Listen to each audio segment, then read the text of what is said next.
ইরানে হামলা চালালে ইসরায়েলকে সমর্থন দেবে যুক্তরাষ্ট্র। শিশুদের অনলাইন নিরাপত্তায় যুক্তরাজ্যের কড়া পদক্ষেপ।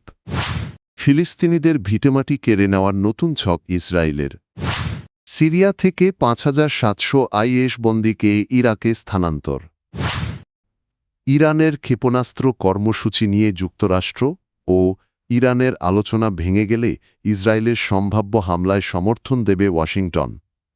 এমন আশ্বাস গত ডিসেম্বরে ইসরায়েলি প্রধানমন্ত্রী বেনিয়ামিন নেতানিয়াহুকে দিয়েছিলেন মার্কিন প্রেসিডেন্ট ডোনাল্ড ট্রাম্প। তুরস্কের বার্তা সংস্থা আনাদোলু ও মার্কিন গণমাধ্যমগুলো এ তথ্য জানিয়েছে। সিবিএস নিউজের প্রতিবেদনে বলা হয়েছে, এখন আলোচনার মূল বিষয় শুধু ইসরায়েল হামলা চালাতে পারবে কি না তা নয়, বরং যুক্তরাষ্ট্র কিভাবে প্রযুক্তিগত ও কূটনৈতিক সহায়তা দিতে পারে সেটিই গুরুত্ব পাচ্ছে। সম্ভাব্য সহযোগিতার মধ্যে রয়েছে ইসরায়েলি যুদ্ধবিমানগুলোর দীর্ঘপাল্লার সক্ষমতা বাড়াতে আকাশে জ্বালানি সরবরাহ এবং প্রতিবেশী দেশগুলোর আকাশসীমা ব্যবহারের অনুমতি নিশ্চিত করতে কূটনৈতিক সহায়তা। তবে জর্ডান, সৌদি আরব ও সংযুক্ত আরব আমিরাত ইতোমধ্যে জানিয়ে দিয়েছে তারা এ ধরনের হামলার জন্য নিজেদের আকাশসীমা ব্যবহার করতে দেবে না। এদিকে মধ্যপ্রাচ্যে সামরিক উপস্থিতিও বাড়াচ্ছে যুক্তরাষ্ট্র। ইতোমধ্যে USS Abraham Lincoln career strike group মোতায়েন করা হয়েছে এবং ইউএসএস জেরাল্ড আর. ফোর্ড বিমানবাহী রণতরী পাঠানোর পরিকল্পনা রয়েছে। এই পরিস্থিতির মধ্যেই ইরান ও যুক্তরাষ্ট্রের দ্বিতীয় দফা আলোচনা মঙ্গলবার জেনেভায় অনুষ্ঠিত হওয়ার কথা। সেখানে ওমান মধ্যস্থতাকারীর ভূমিকা পালন করবে বলে জানা গেছে। শিশুদের অনলাইন নিরাপত্তা জোরদার করতে এআই চ্যাটবটের ওপর কঠোর বিধিনিষেধ আরোপের ঘোষণা দিয়েছেন যুক্তরাজ্যের প্রধানমন্ত্রী কিয়ার স্টারমার। ডাউনিং স্ট্রিট জানিয়েছে, এআই দিয়ে তৈরি ক্ষতিকর বা অবৈধ কন্টেন্ট ঠেকাতে সরকার নতুন পদক্ষেপ নিচ্ছে।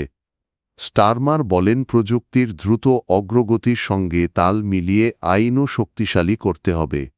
এ লক্ষ্যে আগামী মার্চ থেকে জনমত যাচাই শুরু হবে, যেখানে ১৬ বছরের কম বয়সীদের জন্য সোশ্যাল মিডিয়া নিষিদ্ধ করার বিষয়টিও বিবেচনায় থাকবে।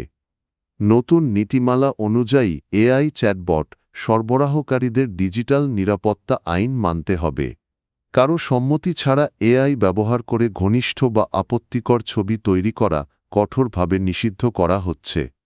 এলন মাস্কের মালিকানাধীন এক্স প্ল্যাটফর্মের গ্রোক চ্যাটবট নিয়ে সাম্প্রতিক বিতর্কের পর এই উদ্যোগ নেওয়া হয়েছে। সরকার প্রযুক্তিগত পরিবর্তনের সঙ্গে দ্রুত ব্যবস্থা নিতে অতিরিক্ত আইনি ক্ষমতাও চাইছে, যা অপরাধ ও শিশু সুরক্ষা আইনের সংশোধনী হিসেবে পার্লামেন্টে বিবেচনাধীন। অস্ট্রেলিয়ার পথ অনুসরণ করে যুক্তরাজ্য এই সিদ্ধান্তের দিকে এগোচ্ছে। অস্ট্রেলিয়া ইতোমধ্যে ১৬ বছরের নিচে সোশ্যাল মিডিয়া ব্যবহারে নিষেধাজ্ঞা কার্যকর করেছে।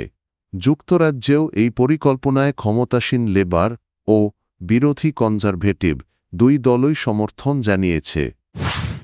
১৯৬৭ সালের পর প্রথমবারের মতো অধিকৃত পশ্চিম তীরে ভূমি নিবন্ধন প্রক্রিয়া আবার চালু করার সিদ্ধান্ত নিয়েছে ইসরায়েল।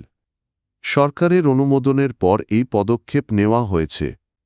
মানবাধিকার সংগঠনগুলোর দাবি, এই প্রক্রিয়ার মাধ্যমে ফিলিস্তিনিদের পৈতৃক ভূমি থেকে উচ্ছেদ করে অঞ্চলটি আনুষ্ঠানিকভাবে ইসরায়েলের সঙ্গে যুক্ত করার চেষ্টা চলছে।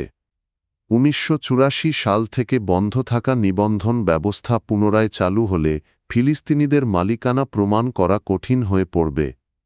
আবাসন অধিকার সংস্থা বিমকম জানায়, পশ্চিম তীরের প্রায় ৭০% জমির কোনো আনুষ্ঠানিক নিবন্ধন নেই।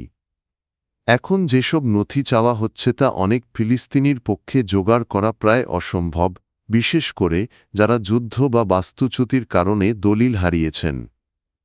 ফলে প্রমাণের অভাবে এসব জমি রাষ্ট্রীয় মালিকানায় চলে যাওয়ার আশঙ্কা রয়েছে। এর আগে পূর্ব জেরুজালেমে একই ধরনের উদ্যোগে দেখা গেছে নিবন্ধিত জমির মাত্র ১% ফিলিস্তিনিদের নামে হয়েছে, আর বাকি অংশ ইসরায়েলি রাষ্ট্র বা ব্যক্তিগত মালিকদের দখলে গেছে। বসতি বিরোধী সংগঠন পিস নাও এই প্রক্রিয়াকে ফিলিস্তিনি ভূখণ্ডের পূর্ণ দখলদারিত্ব বলে উল্লেখ করেছে।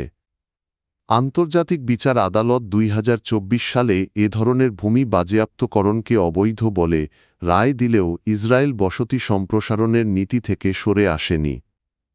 সম্প্রতি দেশটির সুপ্রিম কোর্টও এই প্রক্রিয়া ঠেকাতে করা আবেদন খারিজ করেছে। বিশেষজ্ঞদের সতর্কতা, এই উদ্যোগ বাস্তবায়িত হলে ফিলিস্তিনিরা আরও ছোট এলাকায় সীমাবদ্ধ হয়ে পড়তে পারে, যা আন্তর্জাতিক আইন লঙ্ঘনের ঝুঁকি বাড়াবে। সিরিয়া থেকে ৫,৭০০-এর বেশি সন্দেহভাজন আইএস যোদ্ধাকে ইরাকে স্থানান্তর করেছে যুক্তরাষ্ট্র। মার্কিন সেন্ট্রাল কমান্ড সেন্টকম জানিয়েছে ২৩ দিনব্যাপী এক অভিযানে তাদের সিরিয়ার আটক কেন্দ্রগুলো থেকে ইরাকি হেফাজতে নেওয়া হয়েছে। সেন্টকমের বিবৃতিতে বলা হয়, ২১শে জানুয়ারি শুরু হওয়া এই অভিযানে প্রাপ্তবয়স্ক পুরুষ আইএস সদস্যদের নিরাপদে স্থানান্তর করা হয়। ১২ই ফেব্রুয়ারি উত্তর পূর্ব সিরিয়া থেকে একটি রাতের ফ্লাইটের মাধ্যমে অভিযান শেষ হয়। এতদিন এসব বন্দী কুর্দি নেতৃত্বাধীন সিরিয়ান ডেমোক্রেটিক ফোর্স পরিচালিত কারাগারে ছিল।